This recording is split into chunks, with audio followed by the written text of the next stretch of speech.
Well, we have obtained more body cam video which sheds some light on the crash, the investigation, and the arrest of MacKenzie Shirilla. No braking, no swerving, just a few seconds of frenzied speeding through the night transformed the car into a terrifying machine, leaving a haunting scene and sparking one of America's most controversial cases. We were all friends and Dom was my soulmate. I wish I could take all your pain away, and I'm so sorry. And to my family. Welcome back. My name is Luca. Today, we're breaking down the entire case of MacKenzie Shirilla.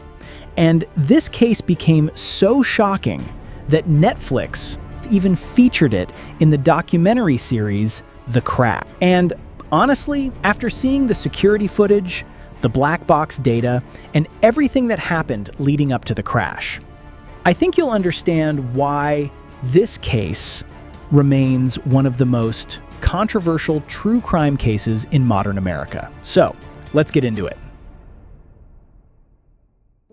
MacKenzie Shirilla was born on August 2, 2004, and grew up in Strongsville, Ohio, a quiet suburb just outside Cleveland. From the outside looking in, her life seemed almost like the perfect suburban American dream. A stable family, a comfortable home, friends, school, teen parties, and of course, social media. Like a lot of teenage girls at the time, MacKenzie practically lived on TikTok and Instagram. Dance videos, photos with friends, captions like "living my best life." Everything made it seem like she was just another normal teenager enjoying her youth. But sometimes, social media only shows you the edited version of a person. Because according to several people who went to school with MacKenzie and knew her personally, personality started changing noticeably as she entered her teenage years. Some described her as controlling, quick-tempered, and someone who always wanted things to go her way. And what stood out was, MacKenzie usually got what she wanted. According to investigation records and later testimony, she began getting involved with substance use and increasingly rebellious behavior during her high school years. One of the most talked about incidents happened just weeks before the crash, when MacKenzie was allegedly involved in vandalism at a local church while under the influence. From that point on, many people around her started feeling like something was slipping out of control. But to her parents, MacKenzie was still the daughter they had always known. A teenager who might have been a little rebellious, but someone they believed would eventually grow out of it. It was at Strongsville High School that MacKenzie met Dominic Russo. And if you ask almost anyone who knew Dominic, they all tend to describe him the same way. He was the kind of person who could walk into a room and instantly make the atmosphere lighter. Dominic was known for his sense of humor. He was always the funny guy in the group, the one who kept his siblings laughing every day, and usually the person with the biggest smile in every photo. But what made people truly respect Dominic wasn't just his personality, it was his ambition. Even in his early 20s, Dominic was already trying to pursue multiple paths at once. Small business ventures, music production, sports, building a personal brand. He was the type of person who genuinely believed he could turn something big into reality if he worked hard enough for it. And according to his family, Dominic was also planning to join the military. Not just to build a future for himself, but because he wanted to do something meaningful for his community. Then he met MacKenzie. At first, their relationship looked exactly like a typical American teenage love story. The two were quickly drawn to each other. They started dating in 2021 and kept the relationship private in the beginning. But that didn't last long. Before long, both of their social media accounts were filled with pictures together. Late-night hangouts, long drives, sweet little captions about young love. And from the outside, they looked like the kind of couple people thought would stay together for a long time. Their families also became close. MacKenzie spent a lot of time at Dominic's house. The two were practically inseparable, almost like they were trying to live faster than their age. Everything looked perfect, until Dominic started seeing another side of MacKenzie, a side very few people outside the relationship knew about at the time. Over time, the relationship between Dominic and MacKenzie began shifting in ways that made people around them uncomfortable. According to testimony and audio recordings later presented in court, Dominic was becoming emotionally exhausted by the level of control in the relationship. MacKenzie wanted to know where he was, who he was with, what he was doing, and every argument always seemed to end the way she wanted it to. But the strange part was, while everything behind closed doors was slowly falling apart, their social media still looked perfect. Photos hugging each other, videos laughing together, captions filled with hearts.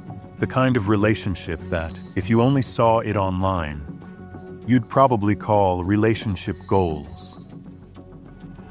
Until Dominic decided to end it. According to case records, Dominic tried to distance himself from MacKenzie after a series of arguments. But for MacKenzie, it didn't seem like this was simply a breakup. She couldn't accept losing control of the relationship. And that's when things started escalating, very quickly. According to audio recordings played during the trial, MacKenzie repeatedly showed up outside Dominic's house, demanding that he open the door, shifting back and forth between pleading, anger, and threats. In one recording, Dominic could be heard trying to stay calm, while MacKenzie continued pressuring him from outside the house. I'm gonna key my car. Tell me to break the door. Key your car and do not let me in the house. You're gonna key my car. If you don't let me in the house, yes. Meanwhile, Dominic kept trying to calm the situation down. He didn't want to open the door. He tried to talk things through calmly, tried to bring everything back down to earth. But every time he said no, MacKenzie's reaction only became more intense. Dom, if you do not open, you think I'm joking. You think I'm joking. Like, I'm dead ass. What do you mean? You know it. That's exactly what I mean. You don't even know exactly what I mean. You're gonna come open this door right now, or there's gonna be a serious problem. But the more Dominic saw who MacKenzie really was behind the anger and controlling behavior, the more convinced he became that leaving the relationship was the right thing to do. At least, that's what he believed at the time. Because like many toxic relationships, things between them never truly ended. They would have explosive arguments, break up, block each other, and then a few days later, they'd get back together like nothing had ever happened. An emotional cycle that, over time, started becoming dangerous, and somehow they reconciled once again. This time, MacKenzie seemed completely different. Less angry, more gentle, calmer. According to people around them, she genuinely appeared to be trying to save the relationship. At least, that was the image everyone saw. MacKenzie began planning a night out with Dominic at a party hosted by their friends. And according to multiple accounts later on, she planned that night almost down to every detail. The timing, the location, even how the two of them would show up together. When Dominic and MacKenzie arrived at the party, many of their friends were happy to see them back together. The perfect couple was back. The atmosphere that night felt exactly like a typical American summer night. Loud music, groups of friends hanging out in the yard, laughter, random Snapchat videos being recorded, and that feeling like life was still completely ahead of you. Nobody there knew that Just a few hours later, 2 of them would never make it home again. The party itself felt like the kind of summer night young people remember forever. Everyone was dancing, drinking, filming Snapchat videos, and trying to stretch the night out as long as possible. Like nobody wanted summer to end, Dominic seemed happy. According to friends later on, he was smiling a lot that night. It almost seemed like getting back together with MacKenzie. Him believed that maybe everything was finally going to be okay, and MacKenzie also appeared cheerful. But looking back at the entire case now, that feeling later became deeply difficult to explain. At the party, the couple ran into Davion Flanagan, one of Dominic's closest friends.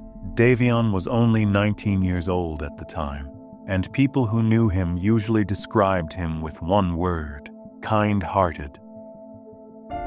He had recently graduated from Strongsville High School, had played football for the school, and was planning to attend barber school so he could eventually open his own shop back home. Davion continued partying with Dominic and MacKenzie until early morning. Afterward, the group stayed at a friend's house for a few more hours while daylight slowly started appearing outside the windows.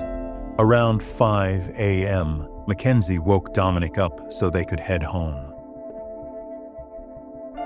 Davion also woke up at that point and asked for a ride. And that's how, in the early morning hours of July 31, 2022, just one day before MacKenzie's 18th birthday, 3 young people left the party in her 2018 Toyota Camry. None of them knew that short drive would become their final ride. MacKenzie was behind the wheel. Dominic was in the front passenger seat.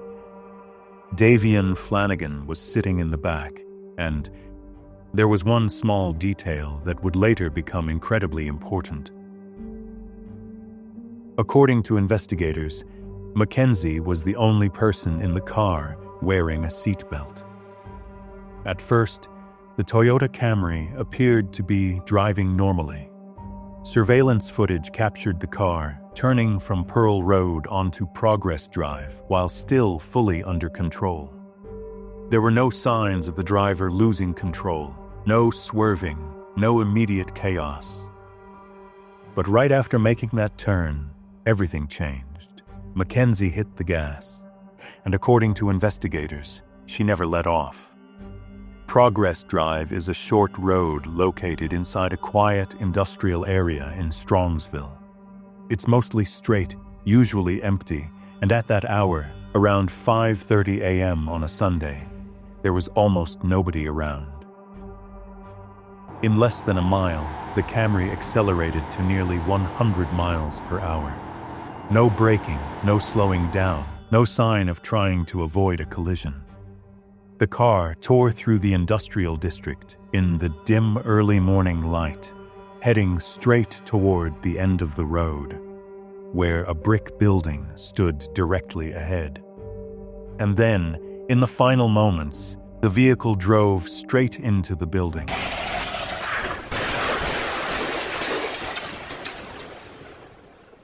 The impact was so violent that first responders later described the car as barely recognizable. One officer at the scene radioed that the vehicle had been split in half. But what made the situation even more chilling was nobody discovered the crash right away. It was early Sunday morning. The industrial area was nearly empty. No traffic passing through. No nearby witnesses. Nobody heard the impact and immediately ran over. It wasn't until roughly 45 minutes later that a passerby finally spotted the scene and called 911. When Strongsville police arrived, the Camry had almost been torn completely in two. The front end was crushed deep into the brick wall, with debris scattered across the roadway. One officer described the scene over the radio in simple terms. The car is split in half. As soon as the first officer approached the wreckage, He immediately called for additional support. Over the radio, he reported that the vehicle was completely destroyed, and there were still people trapped inside. And from that moment on, the biggest question was no longer, how did the car crash into that building? It became, why didn't it stop? Radio, there's an occupant inside. Send us a squad now. This is not a fresh accident either. She's been here for a while.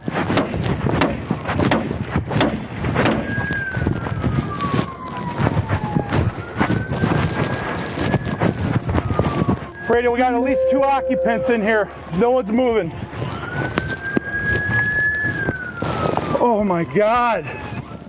Oh my God. ×3, guys. Radio, 3 occupants. No one's conscious. No one's breathing.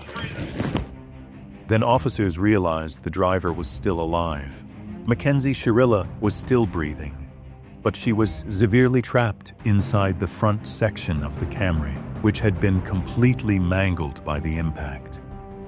The crushed frame had collapsed tightly around the driver's seat, making it impossible for first responders to pull her out immediately. According to reports from the scene, MacKenzie's fuzzy slippers were still positioned near the gas pedal when officers approached the vehicle. Firefighters and rescue crews had to use specialized extraction equipment to cut through the wreckage before they could free her. In the radio transmissions and body cam footage later released, you could clearly hear the tension in the officers' voices at the scene. From the very first moments, they understood this was not a normal crash. The level of destruction showed that the force of impact had been extreme. Oh my God. Oh my God in heaven. 48-year-old he's I know. head. Jesus Christ. This is the worst I've ever seen. Rest in peace, buddy. MacKenzie Shirilla survived. Dominic Russo and Davion Flanagan did not. As rescue crews continued working the scene, debris from the Camry was scattered all around the building. The level of destruction was so severe that many people later said the crash site looked more like the aftermath of an explosion than a normal traffic collision. Firefighters eventually managed to pull MacKenzie from the completely crushed front section of the car. She was airlifted to Metro Health Medical Center in critical condition and underwent multiple major surgeries to save her life. Hospital tests later showed that MacKenzie tested positive for THC, consistent with marijuana use before the crash. Investigators also found psilocybin mushrooms and a digital scale inside the vehicle. At first, investigators focused on the possibility that this was simply an impaired driving crash. A teenager driving under the influence and losing control at high speed. But the deeper investigators went into the vehicle data surveillance footage and the relationship between MacKenzie and Dominic. The more the case started shifting in a different direction, a much more serious one. According to testimony later referenced in court records, when MacKenzie woke up in the hospital, she broke down crying and told medical staff that the crash was her fault because she had gotten her boyfriend killed. At the time, doctors viewed it as the emotional reaction of someone who had just survived a catastrophic crash. But for investigators, that statement became far more significant once it was placed alongside the other evidence that was beginning to emerge. After multiple surgeries, MacKenzie was eventually released from the hospital and returned home with her family. While investigators began reconstructing the final moments leading up to the crash. While MacKenzie was recovering from the crash, prosecutors started moving in a completely different direction with the investigation. And honestly, it was not looking good for her at all. Police began interviewing friends of both Dominic and MacKenzie. At first, investigators probably expected the usual answers. Stuff like, yeah, they argued a lot. Typical teenage relationship drama. But the more people they talked to, the more investigators started noticing a pretty disturbing pattern. Multiple people said MacKenzie regularly threatened Dominic throughout their on and off relationship. Sometimes it was threats to damage his car. Other times it was demanding that he let her into the house in the middle of the night.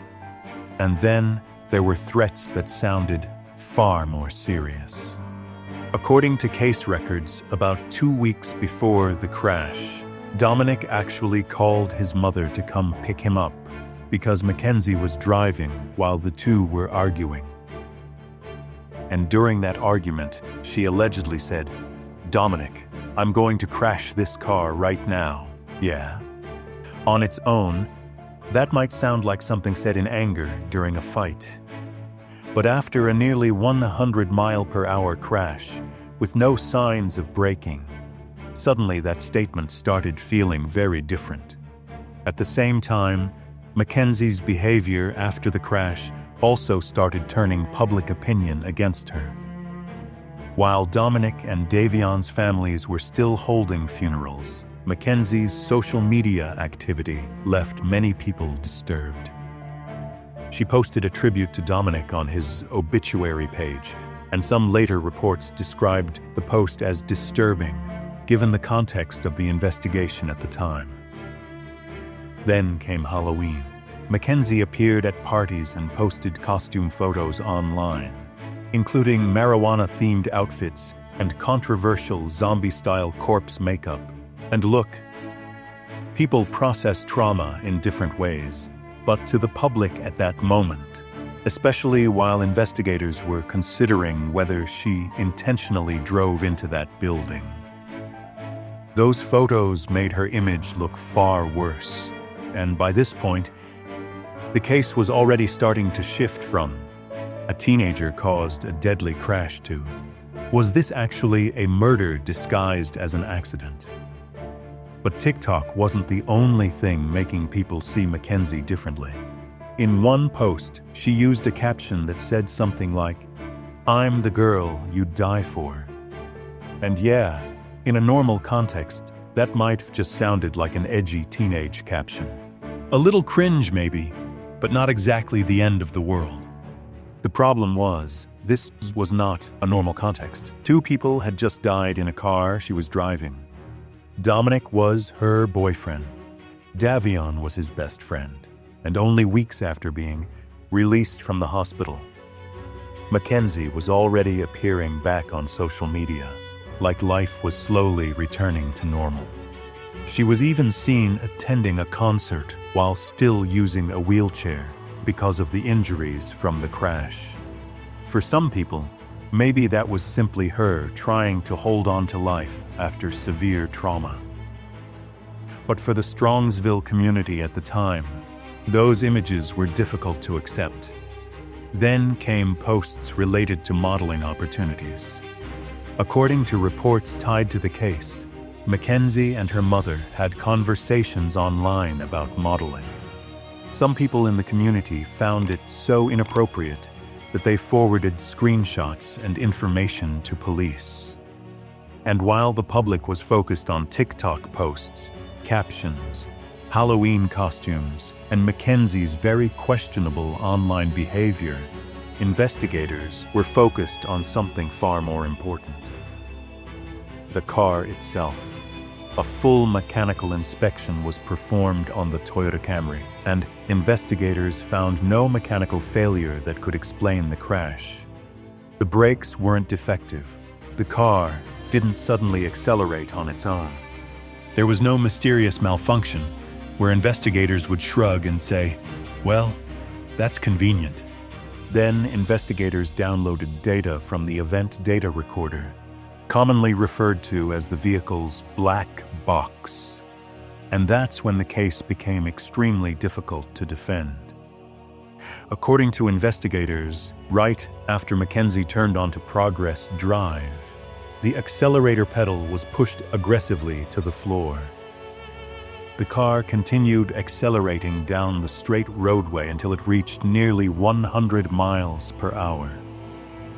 No braking, and if the case had previously existed somewhere in the gray area between reckless driving and intentional act, the data from the Camry started pulling it out of that gray area very quickly.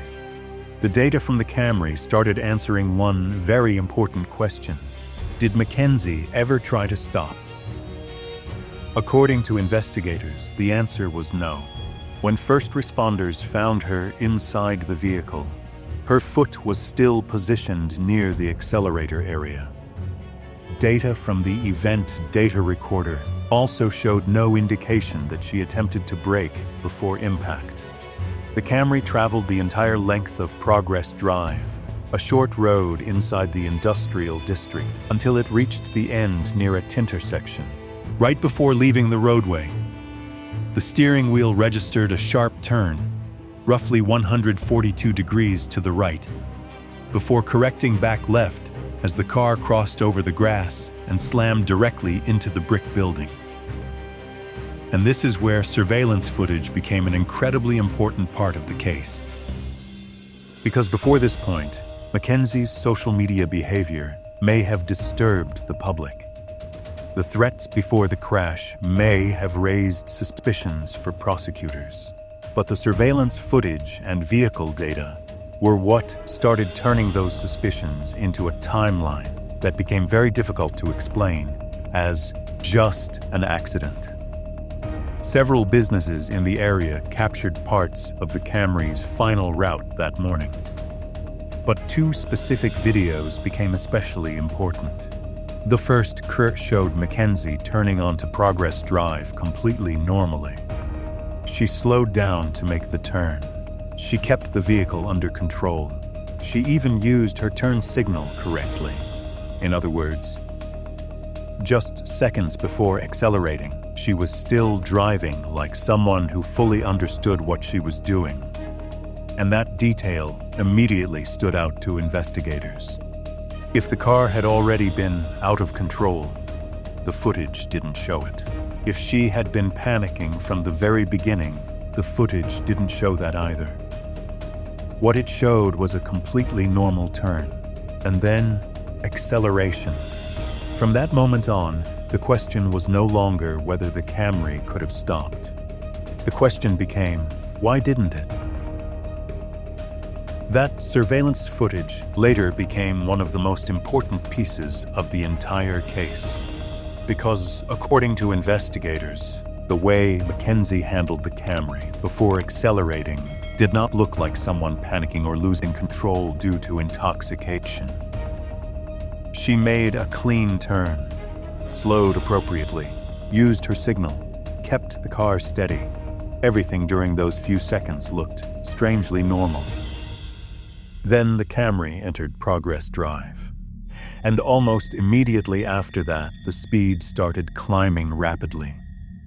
The second surveillance video showed the car racing down the straight industrial roadway with the accelerator seemingly pinned near the floor. The Camry continued accelerating until the final seconds before impact. According to the vehicle data, right before leaving the roadway, the steering wheel made a sharp turn. The Camry cut across the grassy area, past signs and large rocks near the edge of the road, and slammed directly into the corner of the brick building. And honestly, when investigators reconstructed the entire route on a map, the distance was shockingly short, less than a mile. That was all the roadway it took for the Camry to go from a completely normal turn to nearly 100 miles per hour.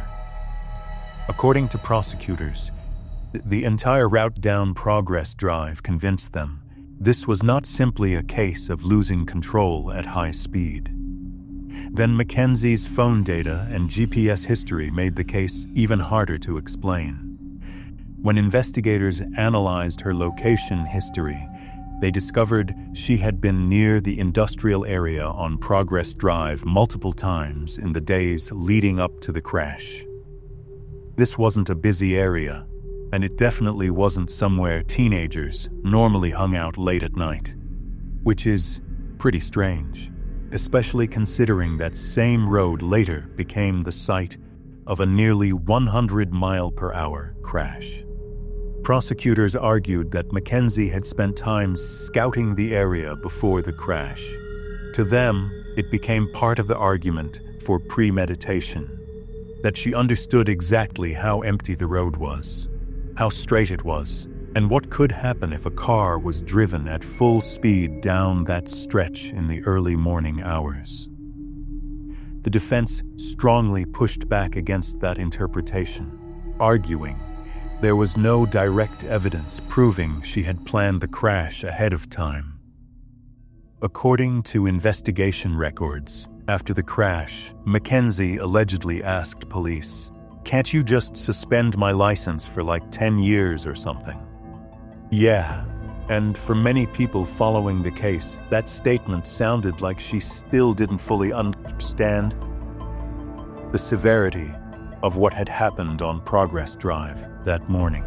But for prosecutors, the case went far beyond a tone-deaf comment like, "What if you just take my license away?" Because once they started placing all the evidence side by side, the picture became increasingly difficult to defend. MacKenzie had been near the Progress Drive area before the crash. She had allegedly made threats toward Dominic throughout their on and off relationship.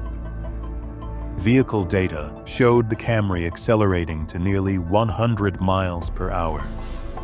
There were no signs of braking. And when first responders reached the vehicle, her foot was still positioned near the accelerator area.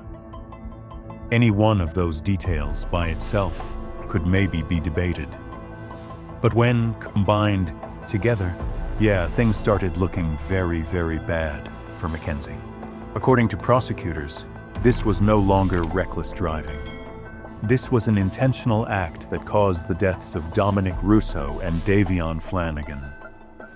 On November 4th, 2022, MacKenzie Shirilla was arrested. Where's she? Right back there, pal. Hi, MacKenzie. Step out for me. I'm Detective Jesus. I'm the one who's been investigating the crash. You're under arrest for aggravated murder ×2, okay? Nobody's gonna ask you any questions. Nobody's gonna bother you. Can I have your key, please? Could you please be careful taking this one off so it doesn't break the bracelet, please? You got it. You got it. Do you want my cuffs? No. Thank you. I'm talking to you. What is MacKenzie? Okay, MacKenzie, I'm gonna take your handcuffs off. I need like all the jewelry and everything to come off, okay? I can't wear any of it. No, I need you to take it off while you're in the jail right now.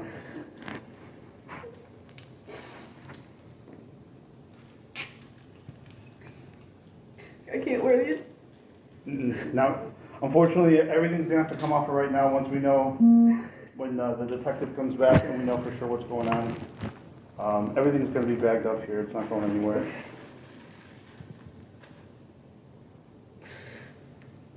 Sorry, this is just like one of those which is really hard to get off. That's fine. Take your time.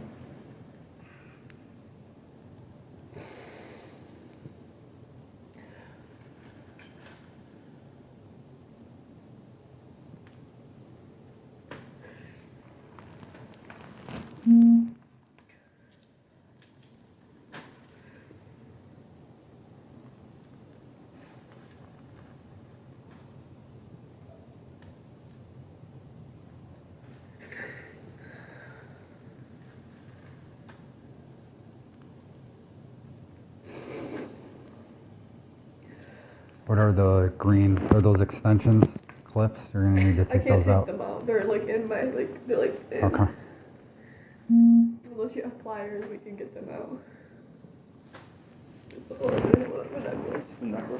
What about that tie? I'm gonna hold off and see what ends Right. up. Because it's kind of weird. I don't know. Corvatus is back there. All right, MacKenzie, just hang out up against that wall to your right.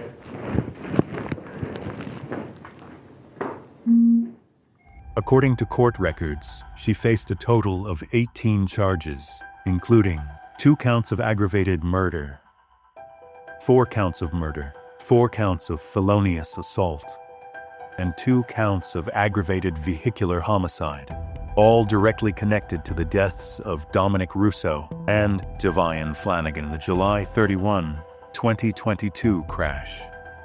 In addition, she also faced 1 count of drug trafficking, 1 count of drug possession related to the psilocybin mushrooms found inside the vehicle, and 1 count of possession of criminal tools after police discovered a digital scale inside the Camry. Then investigators uncovered another incident that had happened just weeks earlier. MacKenzie was accused in connection with a break-in and vandalism at Columbia Church of God in Columbia Station on July 19, 2022. Those charges included breaking and entering, vandalism, and desecration. Blood tests performed at the hospital showed THC in MacKenzie's system at the time of the crash, consistent with marijuana use earlier that night. However, while mushrooms were found inside the car, toxicology results did not show psilocybin in her bloodstream. Put simply, prosecutors did not view this as a stupid early morning crash caused by a reckless teenager. They viewed it as a criminal case, and MacKenzie, who had only survived the crash a few months earlier, was now facing the possibility of spending most of her life behind bars. MacKenzie's bond was set at $500,000, but she was denied release. During pretrial proceedings, prosecutors offered a plea deal. MacKenzie rejected it. Her attorneys stated they were fully prepared to take the case to trial. And just like that, instead of ending quietly through a plea agreement, the case was headed into a courtroom, where every final second on Progress Drive would be dissected in front of the public. That's correct, Your Honor. I went on Monday and discussed this at great length with MacKenzie. The week before that, with her parents present, talked with her today, and it's her desire that she does not want to enter a plea to 2 counts of murder. And MacKenzie, are you satisfied with the order so far? You can say so. Yes, Your Honor. As the case moved closer to trial, MacKenzie made a pretty risky decision. She waived her right to a jury trial. Instead of letting 12 ordinary citizens decide her fate, MacKenzie chose a bench trial, meaning the entire case would be decided by a single judge. And honestly, that was a dangerous choice in a case like this, because this wasn't the kind of case centered around the question. Was she driving the car? Everybody already knew MacKenzie was behind the wheel. The real question was the crash reckless stupidity or an intentional act? And prosecutors believed they had enough evidence to prove the second one. Due to the severity of the case, prosecutors also requested that MacKenzie be tried as an adult, even though she was only 17 years old at the time of the crash. When the trial began, prosecutors focused heavily on building a very specific pattern of behavior involving MacKenzie and Dominic's relationship. They talked about everything that had happened leading up to the crash, the escalating arguments, the threats, the times she showed up outside Dominic's house in the middle of the night, the moments she pressured him to let her inside or face the consequences. According to prosecutors, all of it showed how MacKenzie reacted whenever she didn't get what she wanted. But I forgot.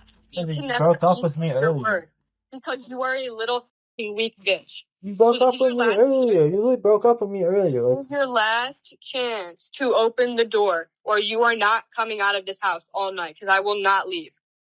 You literally broke up with me earlier. Like what is the point you're trying to, like, you broke up with me, like, earlier. Like, what No, point you trying to I say? didn't.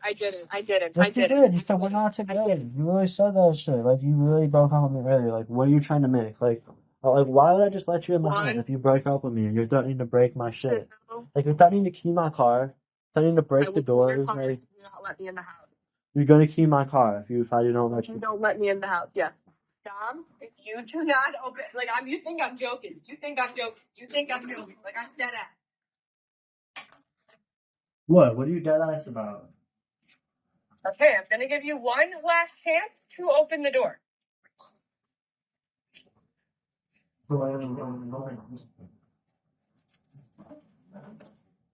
Kenzie, I can't open the door. I can't sit here and fight. We gotta go to dinner to fucking see my grandparents. Like, I can't sit. Don't open the door. I'm gonna let you know that right now. And then what? What would happen? What are you trying to say? You're not coming to dinner. You're not going to dinner. What do you mean? What do you mean? You know it. That's exactly what I mean. You don't know exactly what I mean. You're gonna come open this door right now, or there's gonna be a serious problem. I can't. No, like you can't keep You can't keep making all these threats. Like, I can't open the door. Out of a place that you say is my home. Kenzie, I didn't kick you out. You took all your shit and dipped. And said we were done. Like, I did not say we are done. Dom? Okay, ready? I'm going to count to 10. The door's going to open, okay? You're going to open the door and stop hiding behind the door like a little fucking bitch. If you hang up on me, we're done. I'm leaving. Kenzie, there's nothing I could do. Like, I can't. There is. Stop being a little bitch. I can't let you in my house with how you're acting. Like, it's as simple as that. Like, there's no way. There's no way I should. Like, Break the handle off. huh? I'm just going to break the handle off. It's already moving. You can break the lock. Like, you're really gonna break into my house? Yes, I will. I will break into my house. You're right. I will break into it. It's not your house. It's my house. It is. Dom, now open the door. Now open the door. You have 30 seconds left on the phone call to open the door. We're done. According to prosecutors, those threats were not just normal teenage arguments.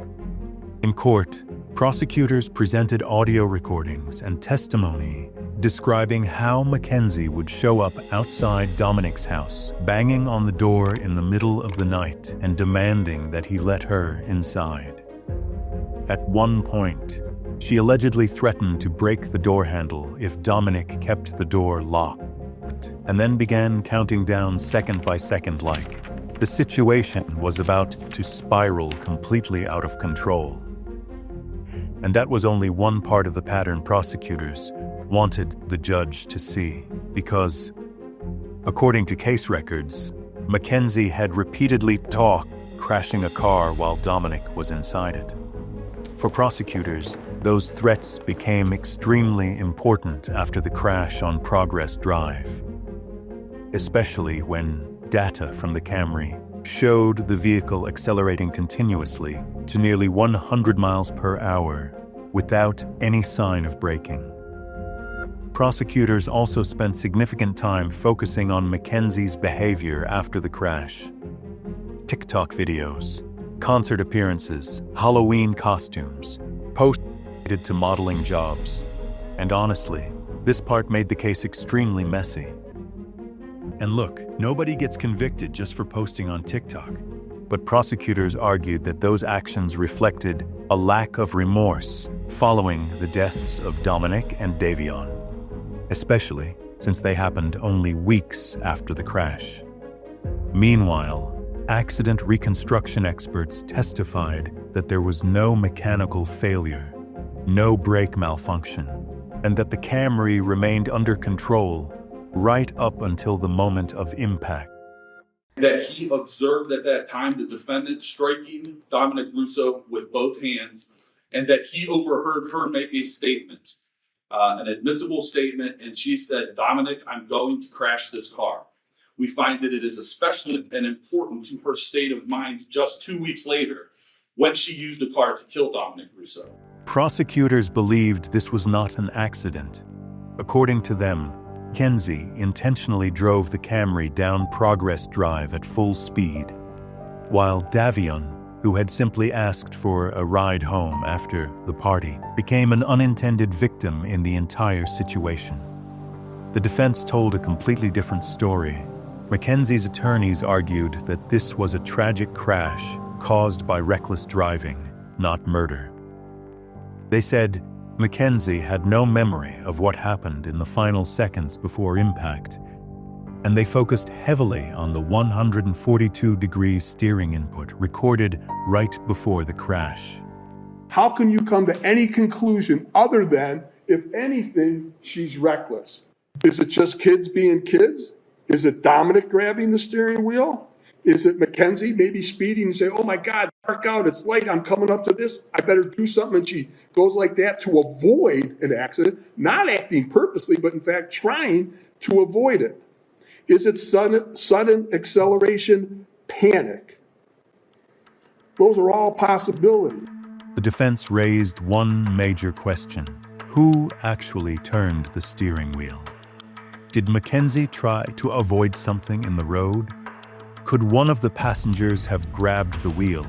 Or in the final moments, was she actually trying to regain control of the car? Honestly, this was the point where the case became deeply divided, because the defense never denied that MacKenzie was driving recklessly. What they denied was intent. But then prosecutors returned to the one thing that had haunted the entire trial from the very beginning: the surveillance footage. The video clearly shows the purpose and intent of the defendant. She chose a course of death and destruction that day. She morphs from a responsible driver to literal hell on wheels. Her actions were controlled, methodical, deliberate, intentional, and purposeful. This was not reckless driving. This was murder. At sentencing, prosecutors once again returned to the same issue that had followed the entire case from the beginning: MacKenzie's behavior after the crash. According to prosecutors, all of it showed what they believed was an almost complete lack of genuine remorse. Then it was the victim's family's turn to address the court. Davion Flanagan's mother was the first to step forward. She spoke about her son, a young man who had grown up in foster care before finally finding a family. A kid who loved football, wanted to become a barber, and had simply asked for a ride home after a party. Your Honor, my name is Jamie Flanagan. I am the mother of the victim, Davion Flanagan. I want to share a small part of what we lost on 7/31/2022. My son Davion is and always will be so much more than part of. He was precious. He was an amazing soul with a heart of gold. He gave to the world what he wanted most in his own life: love. The kind of love that would rescue a friend in the middle of the night, no questions asked. The kind that would protect others and honor them. He made friends easily with his infectious smile. He was a gifted athlete. He had plans to go to barber school and open his own shop. My son did not have a clique of friends, but instead was a friend to all. He would go out of his way to show love and kindness to others, including those that were often cast aside by society, the less fortunate, the developmentally challenged, the hurting, and the unvalued. Davion made sure that everyone that crossed his path knew that he truly saw them, that he valued them, and that they were worth his time. Davion and my kids have had more than their fair share of heartbreak, of hardship, and of loss. Davion was adopted with his sisters from foster care. They're biological siblings. We are honored to be chosen, or to have been chosen, to be their parents. They're forever family. I am devastated by the loss of Davion. The world lost a truly special man. My girls lost their best friend, their protector, the one and only trusted family that has been by their side from day one. This alone He alone understands the pain and loss that they have gone through and was always there for them. This fact alone breaks my heart for my girls, for my family. So many dreams shattered, a future stolen. We will never get to see the amazing man that he was surely to become. His life was precious. Like I said, he was so much more than cargo. I pray daily for strength and perseverance for myself and for my family. I also pray that MacKenzie will find true remorse in her heart and true repentance. We thank all of those that worked so hard to help us bring justice for our son. We are forever thankful. Davion, we miss you terribly, but as Christians we pray with hope. We will make sure your memory lives on, and we ache for the day that we are united again in eternity.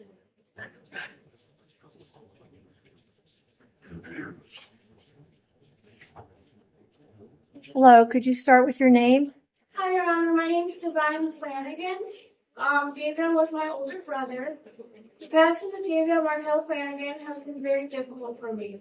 We have gone through everything together since day one.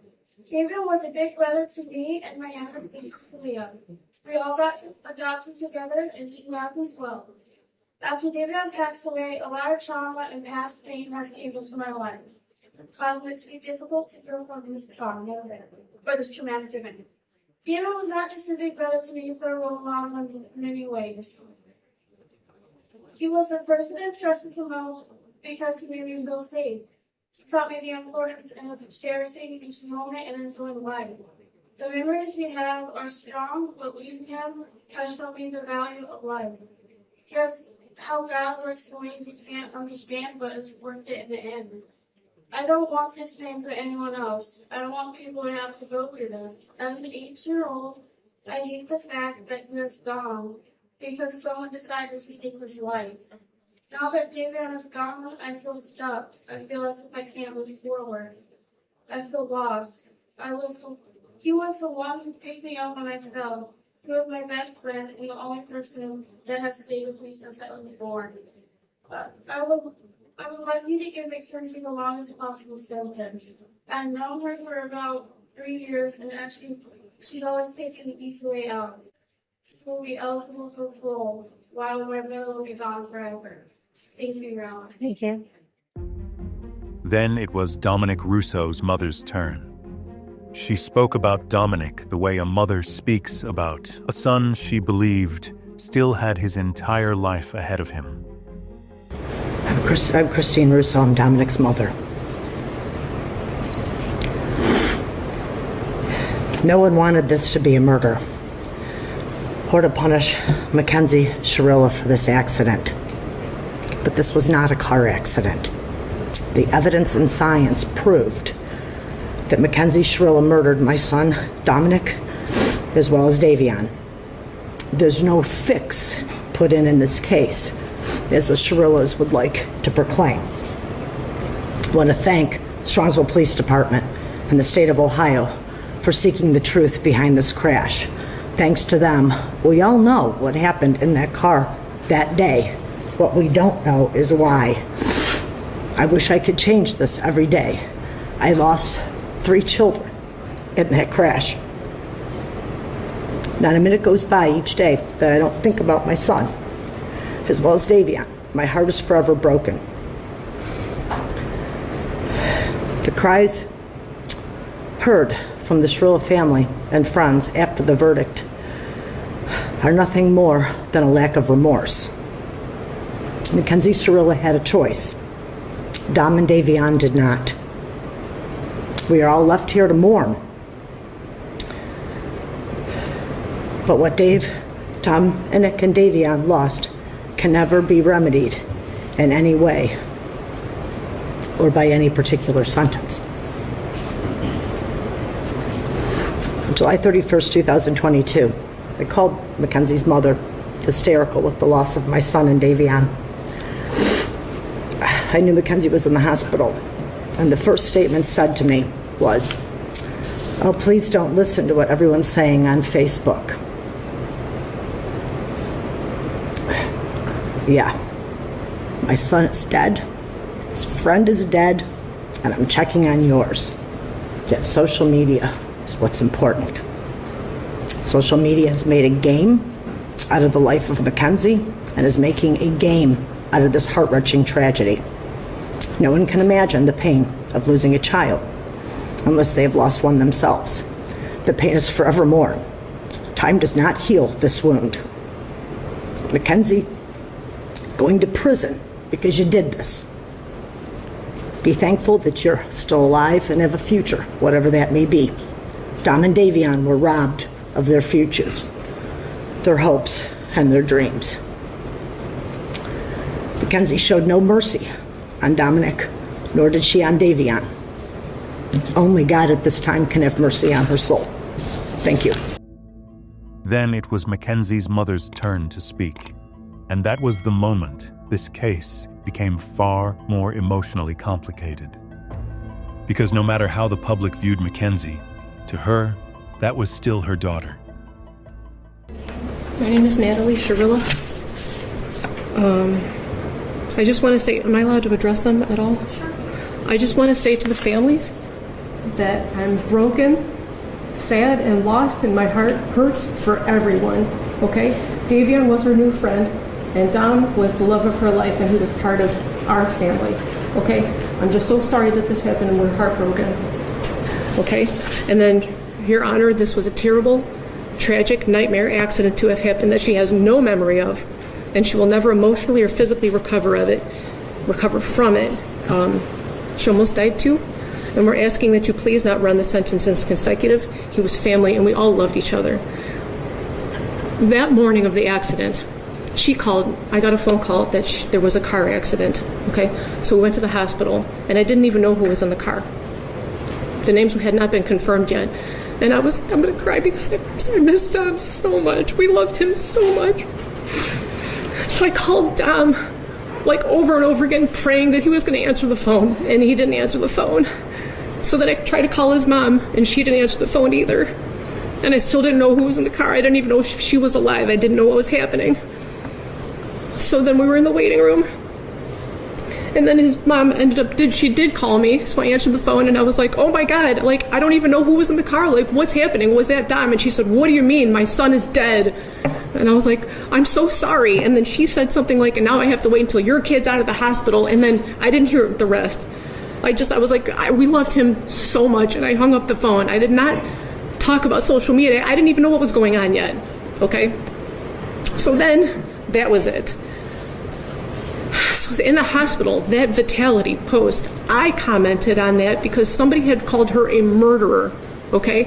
And she's not a murderer, so she didn't even have her phone at that point because the police had still had it, okay? So I jumped on, and I was like, you know, she's not a murderer. She's more sad than most of these people commenting. She's been trying to get in touch with you. I mean, at that point, it was just an accident. So I commented on her behalf, not because of the modeling opportunity. Who cares about that? I don't want them to refer to her as a murderer, okay? And I don't even know how that comment had got on the phone because the police still had her device, and she could not access her phone or social media. That's why I did it.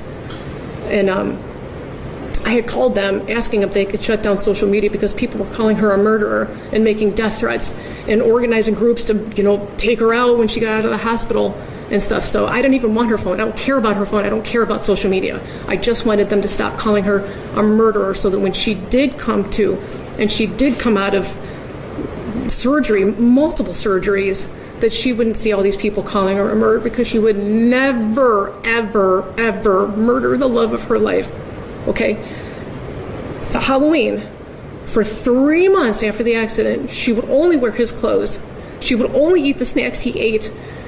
She would only listen to the music he wrote, okay? So she was crying for 3 months. So her friends asked if she wanted to go out trick-or-treating or Halloween, and it was at OU. And she didn't even want to go. She said, I don't know, should I go? She couldn't even walk yet, barely. So I told her, I said, baby, please go. It's Halloween. You've been laying for 3 months crying, only listening to his music. Please go have just a moment of fun. A moment of fun. So we told her to go. My husband drove her.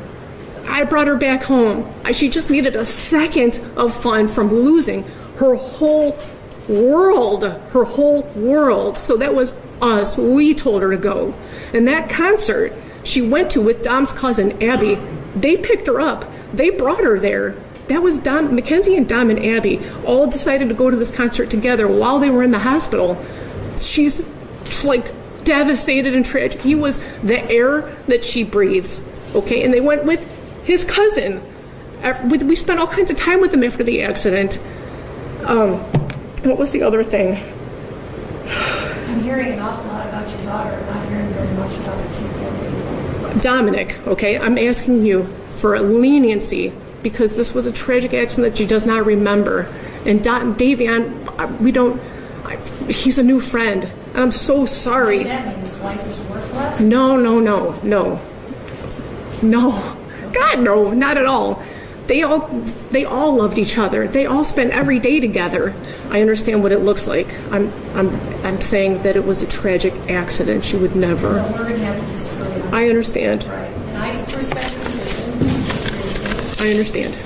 But anyway, that's it. I just wanted to address those. We told her to go to those things, and then she did go with Dom's family. So look at that. Don't look at it with look on that with different eyes if you can, please. Those things are not relevant. Not at all. But she's a good. If you would have a moment, all you would need is 5 minutes of a conversation to have with her to learn who she is. Just that, you would just need 5 minutes to learn who she is and what she's capable of not doing and doing, and you would see for yourself. That's all. I'm so sorry, guys. I'm sorry. I love you. And finally, MacKenzie Shirilla stood up and spoke for herself in court. After months of investigation, weeks of courtroom arguments, and countless headlines across America, this was the first time people truly heard her speak directly about what had happened. MacKenzie said she wished she could trade places with Dominic and Davion. MacKenzie, you don't have to speak if you don't want to. It's up to you. I would love to. Okay. You're going to stand up with me? You can sit if it's more comfortable. Okay. It's better for you. The families of Dom and Davion, I'm so deeply sorry. I hope one day you can see I would never let this happen or do it on purpose. I wish I could remember what happened. I'm just so sorry. I'm heartbroken. I love Dom and Davion. We were all friends and Dom was my soulmate. I wish I could take all your pain away, and I'm so sorry. And to my family, thank you for the support and all the love you guys give. Thank you for fighting with me. I love you all so much. All right, I'm done. Thank you.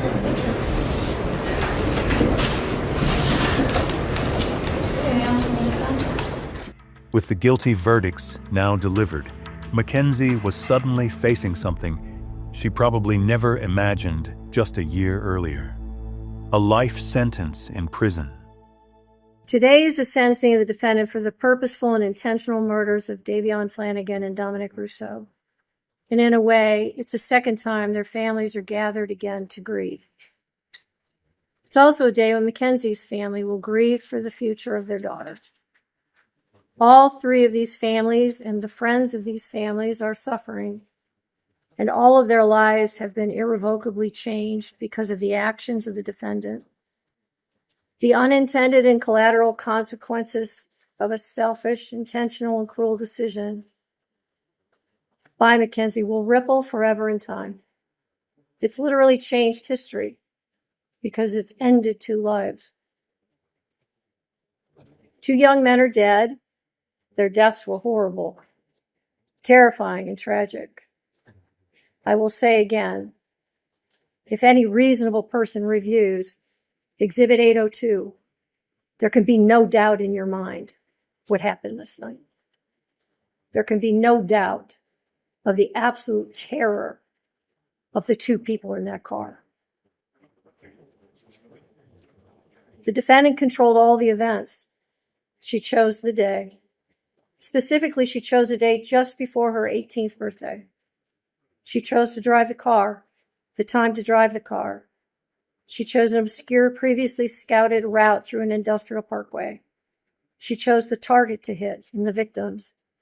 She chose the means and the method to follow through. And she planned and purposefully executed the events of July 31st, 2022.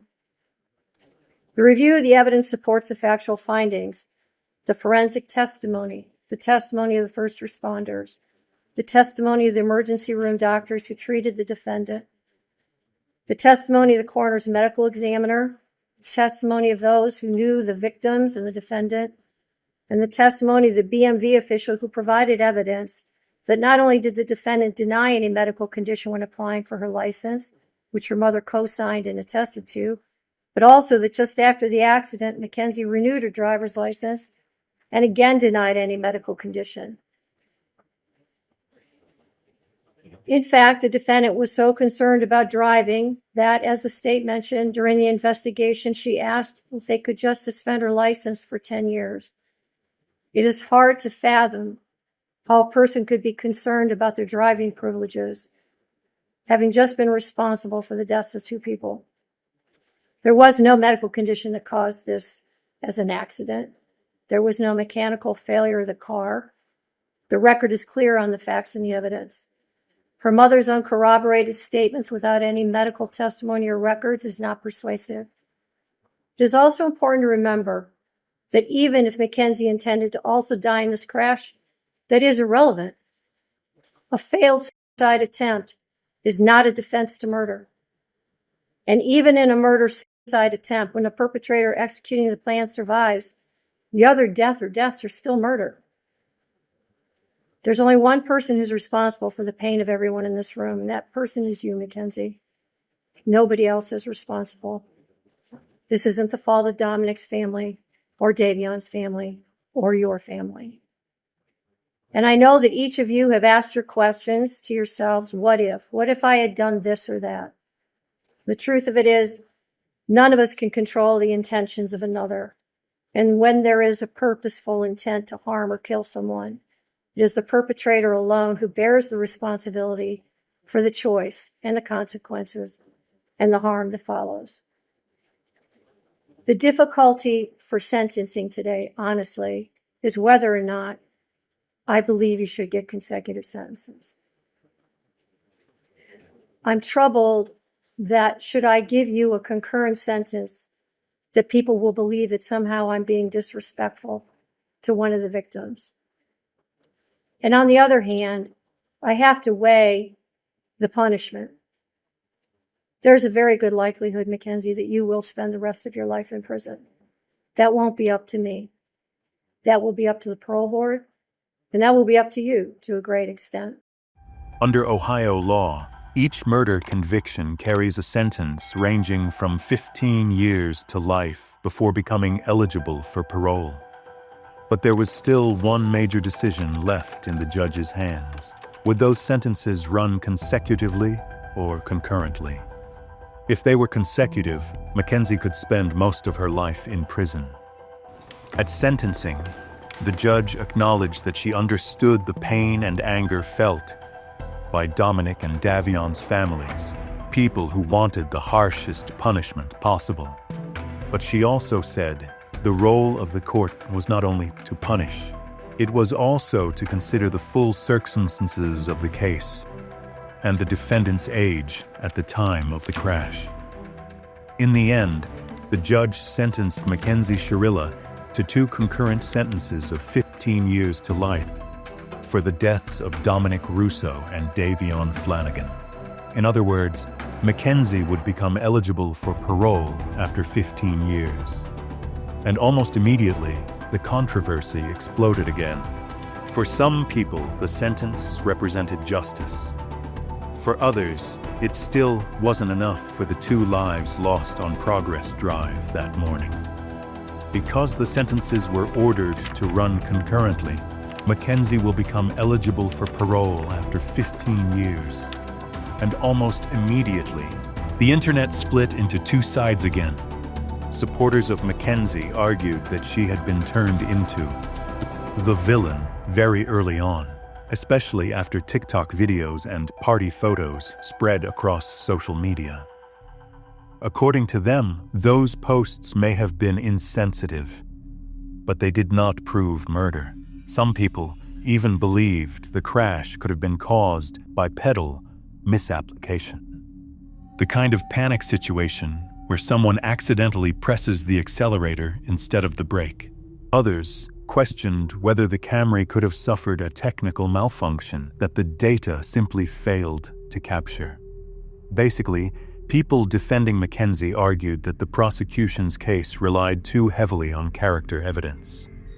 TikTok posts, Halloween photos, relationship drama, and the internet image of her as the bad girlfriend.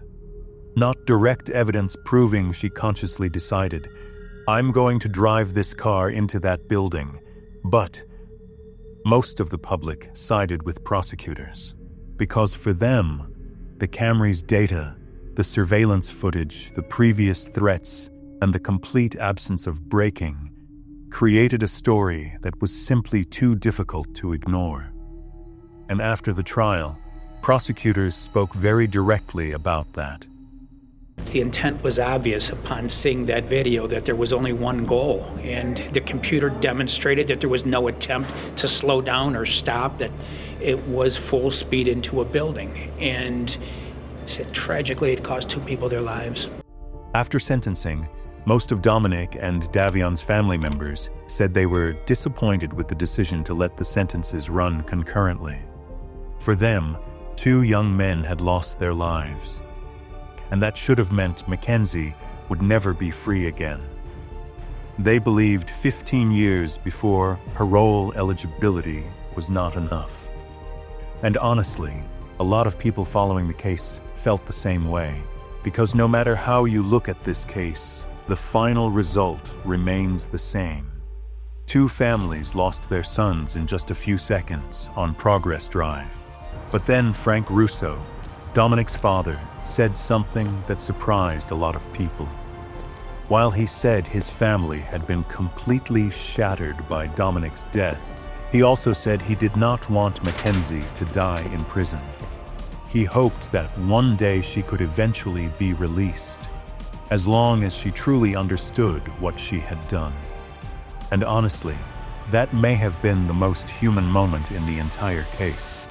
Because after all the courtroom arguments, TikTok drama, and internet debates, there was still a father who had just lost his son choosing to speak about forgiveness. He stated, "This is terrible for everybody. Yes, I lost my son, and it's harder for our family. But I don't want the rest of her life destroyed too. That won't make me feel any better." Then in October 2024, the case suddenly returned to the headlines again. MacKenzie Shirilla's attorneys filed for post-conviction relief, asking the court to overturn the murder convictions and reopen the case from the beginning. This time, the defense introduced a completely new theory. They argued that MacKenzie may have blacked out because of a medical issue right before the crash. In other words, she may have lost consciousness during the final seconds on Progress Drive rather than intentionally driving into the building.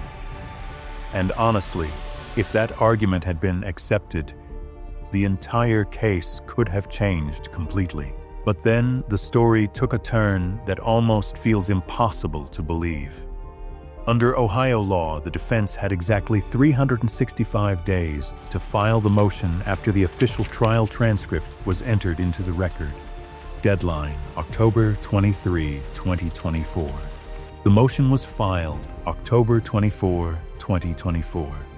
Exactly 1 day late. Yeah, according to later court filings, the legal team miscalculated the deadline because of confusion involving the 2024 leap year and February 29. A nationally controversial murder case, and the biggest opportunity to overturn the conviction collapsed because of a date calculation error. By May 2025, the judge officially rejected the motion as untimely. And most recently, in March 2026, Ohio's 8th District Court of Appeals formally upheld that decision. According to the court's ruling, once the legal deadline had been missed, the court simply no longer had jurisdiction to even review the substance of the filing. In other words, they never even reached the stage of deciding whether MacKenzie's blackout theory was credible or not, simply because it was filed too late, by one day. And honestly, that may be one of the strangest parts of this entire case. A murder case debated across America for years, ultimately revolving around a missed deadline. At least for now, most of MacKenzie Shirilla's major appeal options appear to be slowly running out, and the conviction tied to the crash on Progress Drive remains in place. And at least for the time being, MacKenzie Shirilla continues serving her sentence at the Ohio Reformatory for Women. And after a long period of silence, MacKenzie Shirilla's parents finally spoke out. I struggled with this because how can I feel bad that these two boys died and feel grief with these families and then be absolutely overjoyed that my kid is alive? Show me one piece of evidence, one, that says she did this on purpose. Show it to me. Here it is. That's it. Then she's right where she belongs and she's guilty of it. But there isn't any. There's no evidence what was going on in that car other than the information they gleaned from the black box information. And these poor families think she did it intentionally and she didn't. And and they don't know. There's information they didn't see. There's information they didn't have. There's information we didn't see or have. Should she be in prison for murder? No, absolutely not. Should she be in prison for aggravated vehicular homicide? I don't even know about that aggravated part. I don't know about the aggravated part because I don't think you can still say why was going on in the car. Should she have been charged with reckless vehicular homicide, 2 counts? Absolutely. Absolutely. If it was medical. What kind of hopes, what kind of expectations do you have for MacKenzie's future? That the truth will set her free. That's what I need to have happen. The truth, that there was no intent, that part, the truth will set her free. Then in May 2026, the case exploded all over again. This time because People magazine exclusively released a series of jail calls between MacKenzie Shirilla and her mother, Natalie Shirilla. And honestly, the internet exploded. The prison calls immediately spread across TikTok, YouTube, and true crime forums within just a few hours. Because to many people following the case, those recordings revealed a version of MacKenzie that felt completely different from the image she had presented in court. Calm, detached, and at many points, barely mentioning Dominic or Davion at all. Instead, most of the conversations focused on the case, the media, the appeals process, and how the public viewed her after the trial.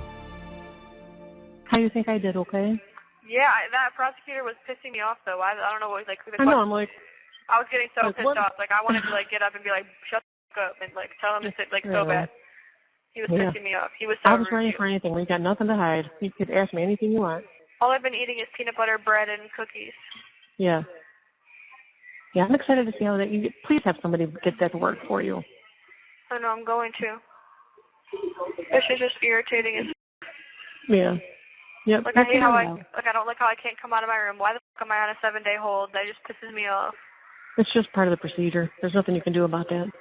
There's a third victim, and it's me, and I Exactly. lost the love of my life and a good friend, and now I have to just deal with this grief the rest of my life and deal with, like, being like, scared to drive and stuff. Like, that's just, like...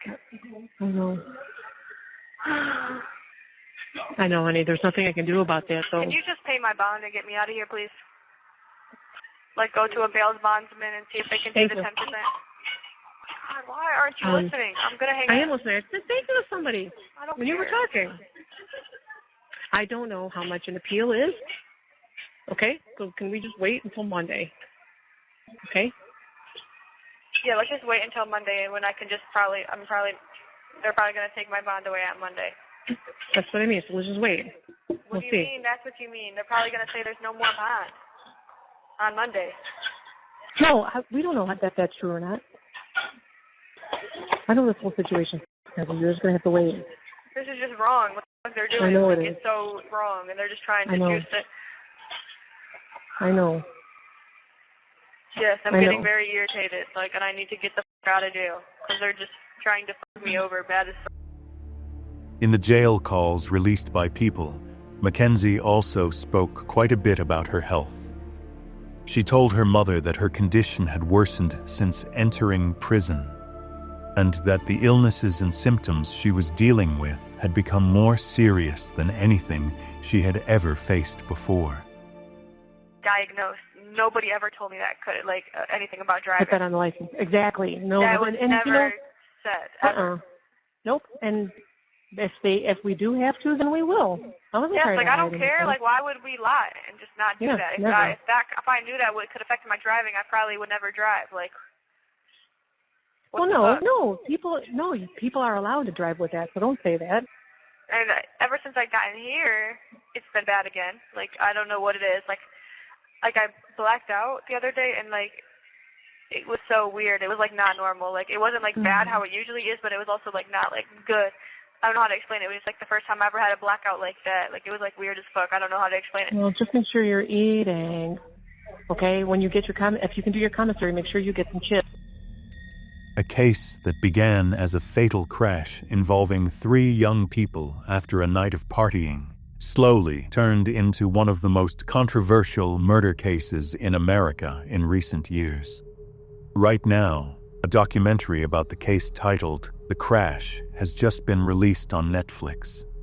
And recently, Dominic Russo's sister Christine gave an exclusive interview where she condemned MacKenzie as a psychopath for continuing to file appeals from prison while still refusing to admit that the crash was intentional.